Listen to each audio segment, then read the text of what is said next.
Hey guys, Steel Ovan here. Today we're going to do a really fun video. We're going to take these four sort of rescue knives out. We're going to break some automotive tempered glass with them.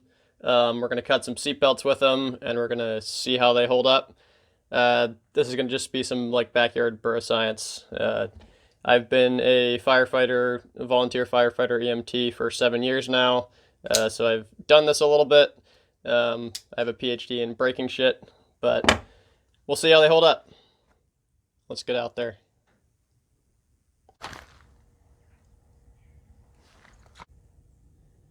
Alright guys, here's our test dummy. It's an old scrap Chevy Cavalier. So first up, we got the Benchmade Triage. Easy to open with a thumb stud. Easy to close with the gloves because of that access lock. Alright.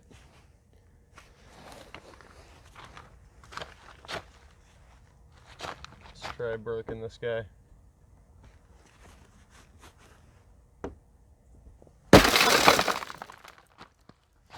So initial impressions, broke the window very well. Didn't feel any hot spots, and I actually like this kind of indentation in the back of the blade where your top finger can go. Just overall that thing felt really comfortable when breaking that. So I'm gonna go ahead and roll it in the car.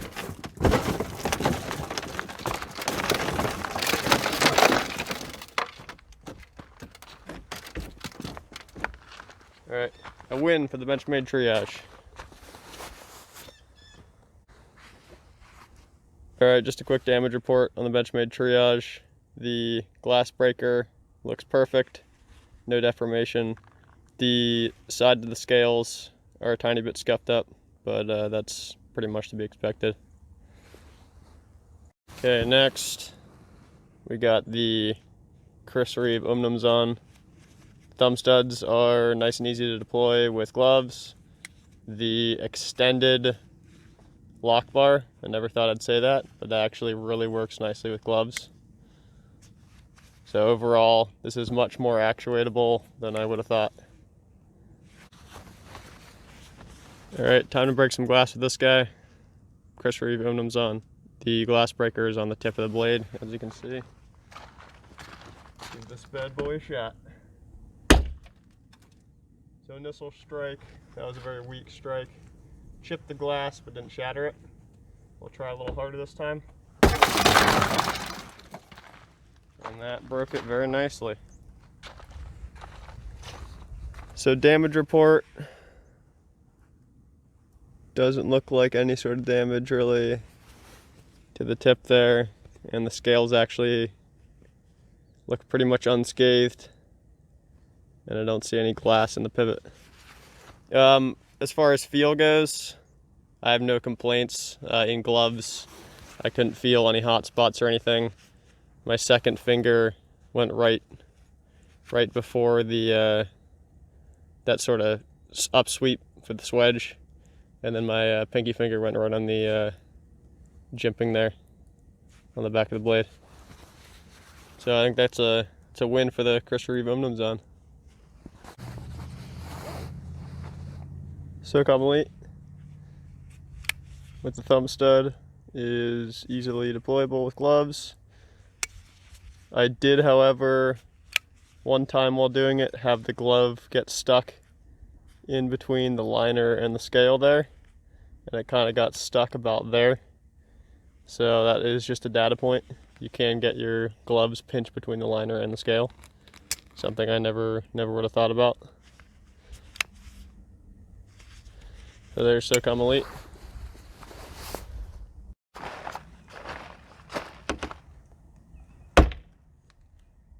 So initial strike bounced off. That was a good hard hit as well. We'll try one more here. This time I'll go even harder. And that did it.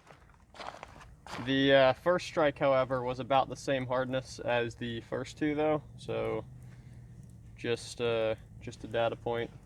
I did have to hit it harder with this inset bearing as opposed to an actual point of hardened steel. As far as damage report goes, there's nothing. All of the damage, maybe one tiny little scuff. Sorry about that. One tiny little scuff there on the corner. But I think the rest of it was absorbed by the little ball bearing there. And as far as hot spots, this shape of handle actually is less comfortable than the last two. I would have liked to have it be more filling for my palm there than to have that hardcore taper in the handle there. It's just not as comfortable. I put my first finger there and then my other two down here, and it just felt too small. Feels like the knife almost wants to like slide this way, come out. It's like tapered the wrong way for the glass breaker. So that's just my thoughts on the Microtech Socom Elite. And now for my harebrained idea. Can you break glass with the flipper tab of a knife? This is a Hinderer knife. It's got an especially sharp flipper tab, and he's a firefighter previously, so I was thinking maybe he was envisioning you could break glass with it. I don't know, I've never been told that, but we shall see. So I think I'm gonna hold it kind of like this, use it almost like a hammer to try to smack the glass. We'll see how it goes. Also, I am aware that this window is halfway up. The motor on it is broken. It cannot go any higher, so that also could be a factor in this. We'll see if it actually works. All right, trying to try this out.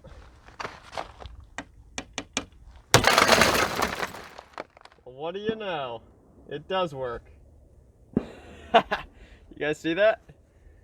There we go. So the flipper tab of a Hinderer XM-18 will in fact break glass very well. I was actually not expecting that to work as well as it did because the window was halfway up, but hey, I'm very impressed. So as far as edge damage goes, well, not edge damage, but you know what I mean, flipper tab damage here, I see nothing. Tiny little point on the titanium that I think will wear right out there. So wow, I'm really impressed that worked.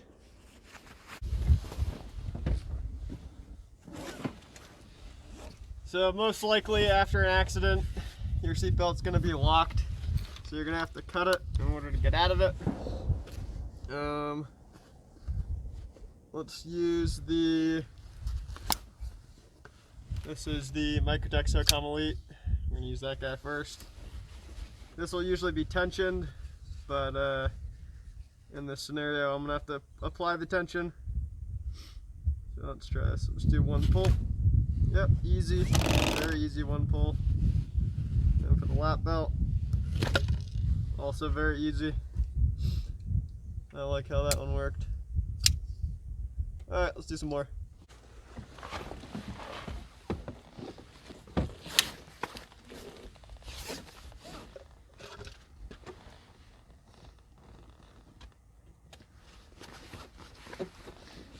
Next, let's use Reeve Umnumzaan.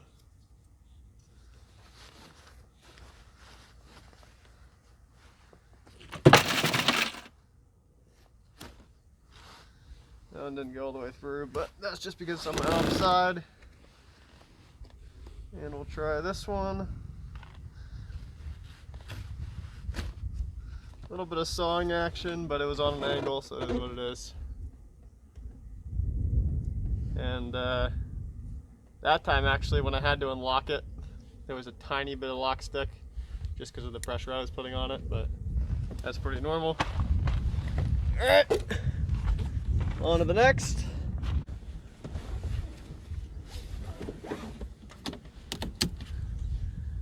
There's actually glass in this one. See if we can get it to lock. And we cannot. So for this one, I'm going to use the Benchmade Triage, and it has its built-in seatbelt cutter on it, a hook seatbelt cutter, and we'll see how this goes. Really, I can't get enough tension on this, but run my boot through it. So super easy. And again, you can do this all day long. That's what I was meant to do. So it doesn't work super well with that. I'll try that with the blade.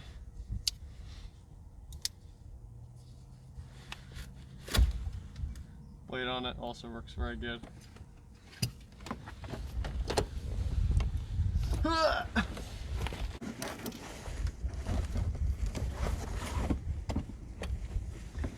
And lastly, we're going to use the Hinderer XM-18. This one is a Warncliffe. We'll see how it goes. Yep, cuts well as well. Try a push cut maybe. Yes. A little bit of saw action, but that was a funky angle. Alrighty. So that's the last one. I think I'll do my final conclusions on the tabletop. So conclusions. For breaking the glass, the one I enjoyed breaking glass with the most was this guy. The handle geometry, the back of the blade geometry just worked really well. So I was able to get a solid grip, and this glass breaker worked great. It was nice and sharp and was solid steel. So I'm gonna give that one would be my go-to favorite for breaking glass. Second, I'd have to say is this Umnumzaan. Same deal. The back of the blade geometry, which I never thought would matter, except for in this application, it does entirely. And once again, a nice acute steel glass breaker. So that one would be my second place. Third place is my Socom Elite here. It honestly, it wasn't great. I mean, it did the job, but I've used this same type of glass breaker on a Microtech Ultratech, and I had the same thing. It would bounce off and required a lot more force than was necessary to break the tempered glass. So I'm going to give this one third place, and I'm only giving this one last place in glass breaking because it is not designed for that, in my opinion. But I am super impressed that it did, and as well as it did. I thought I was going to have to absolutely whip the thing to have it go through, and it took almost as much force as the other ones with designated glass breakers. So that one worked quite well. But since I don't think it was designed for that, I'm giving it last place. But once again, I'm really surprised and stoked that that worked as well as it did. And as far as cutting seatbelts go, once again, I mean, I know this is more of like a designated rescue knife, but it was nice to have the sort of gut hook style seatbelt cutter. It was a lot more controlled, in my opinion, and cut well. And it was also nice to have a secondary blade here with the sheep's foot. Last thing you want to worry about is stabbing your patient and causing a lawsuit and further harm. So this blunted tip is definitely a perk in that department. And just the overall blade shape worked well too for the task. So that one gets kind of an unfair advantage. Second place for seatbelt cutting, I actually like the Socom Elite. It had good thin geometry, and this has a factory edge on it. Like, I know that is a factor. The type of edge on these, some of these have varying use, different edges. Some of them I've put edges on, so that's not really a entirely fair comparison. But this one just had a really nice edge on it and a nice long blade, so I could do the whole length of the seatbelt easily. And actually that little bit of belly helped, but also having a flat for the belt to go across. So the Socom Elite here is going to get second place in seatbelt cutting. And it's kind of a toss-up between these two. Honestly, I think the Warncliffe might be a little bit better, just because it's more like the sheep's foot, and that you can get underneath the seatbelt if you had to, and have less of a chance of nicking your patient.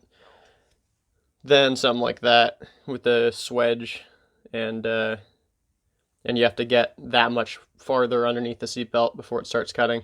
A lot more force has to be applied. So I'm going to give this guy second place, the XM-18 in seatbelt cutting, and the Umnumzaan I'm going to give last place. Also that tiny bit of lock stick from the putting the pressure to cut the seatbelt wasn't really my favorite. I mean, I know it's to be expected, but with the ball lock, I think that is maybe more prevalent. So here's a question. Steel Ovan, you're a firefighter, EMT.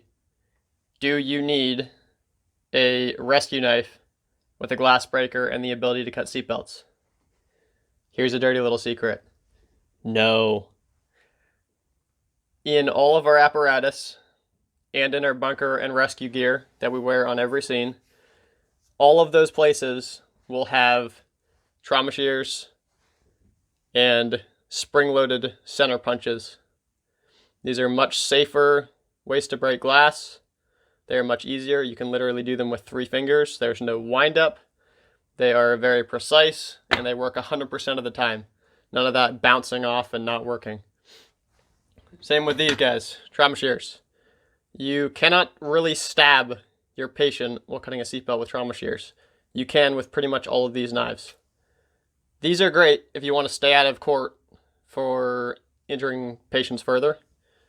These are great if you want to stab someone by accident eventually.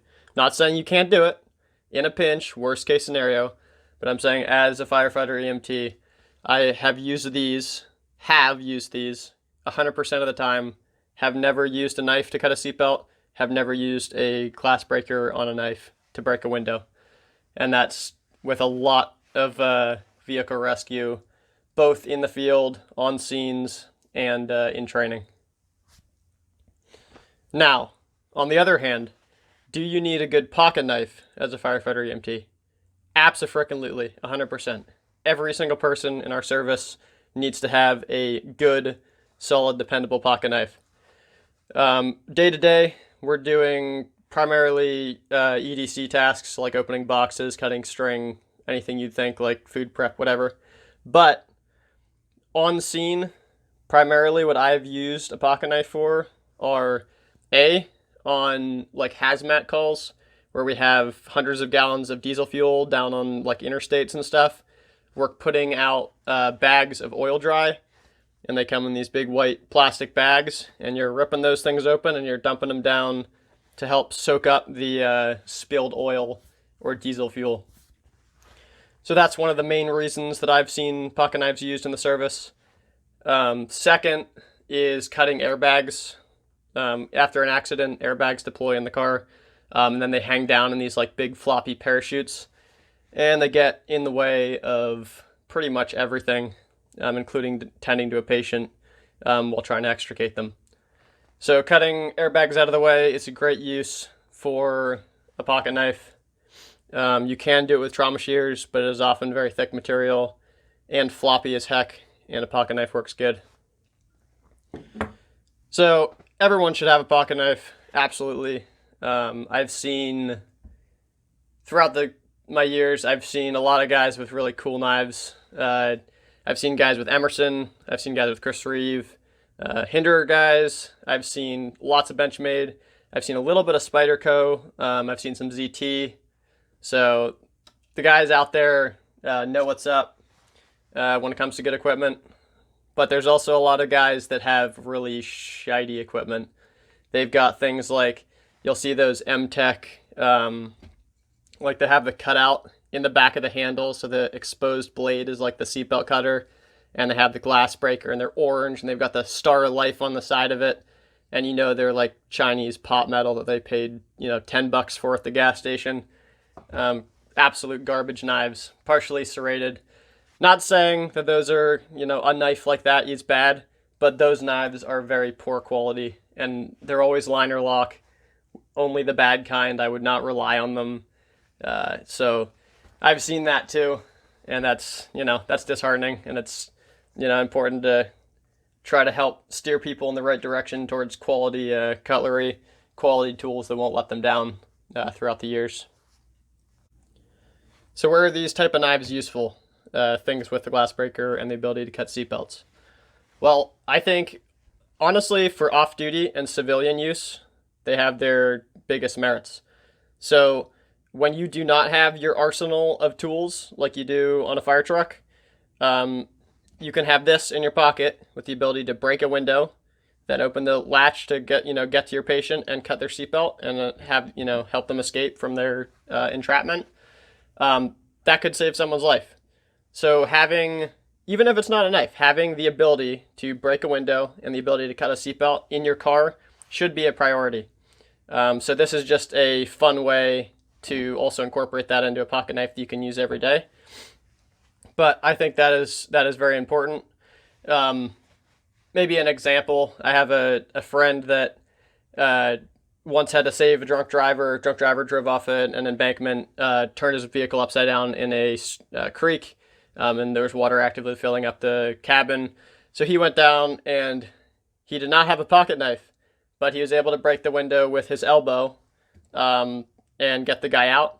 But I think if he had had a pocket knife, his elbow would have been a lot less sore, and he would have been able to disentangle him with the seatbelt a lot easier. So I think one good application for a sort of rescue knife could be to have in your car, or just to be as an EDC in the very, very slight chance that you're called upon to save someone, because anybody in our population, in our country, could become a first responder at any time as you're on the roadway.